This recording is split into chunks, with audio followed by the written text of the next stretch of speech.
नमस्कार मित्रांनो, जर आपल्याला आपल्या मोटरचा करंट माहीत करायचा असेल तर अशा पद्धतीचा एक मीटर असतो. याला आपण टॉंग टेस्टर किंवा क्लिप ऑन मीटर म्हणतो. या मीटरच्या साहाय्याने आपण आपल्या मोटरचा करंट मोजू शकतो. हा ॲनालॉग मीटर आहे. असा डिजिटल मीटरही असतो.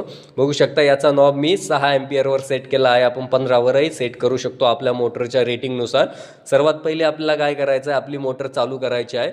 बघू शकता मी इथून स्टार्टर ऑन करून मोटर चालू केली आहे. आता हा जो क्लॅम्प मीटर आहे याचा क्लॅम्प ओपन करायचा. हा स्विच दाबला की आपला क्लॅम्प ओपन होतो. आपला काय करायचं, आपल्याला एक वायर याच्यात टाकून घ्यायची आहे जी मोटरला जाते ती. बघू शकता आता आपली मोटर किती करंट घेते इथे दिसतंय. जवळपास आपली मोटर 3.5 एम्पियर करंट घेते. ठीक आहे, त्यानंतर आपण वाय फेजचाही करंट मोजू शकतो अशा पद्धतीने. ठीक आहे, वाय फेजमध्ये जवळपास 4 एम्पियर करंट घेते. ठीक आहे, त्यानंतर बी फेजमध्ये पण 4 एम्पियर करंट घेते. अशा पद्धतीने आपण आपल्या मोटरचा करंट मोजू शकतो व आपल्या ओव्हरलोड रिलेची सेटिंग व्यवस्थित करू शकतो. जर माहिती आवडली तर व्हिडिओ लाईक करा, शेअर करा व चॅनलला सबस्क्राईब करा. धन्यवाद.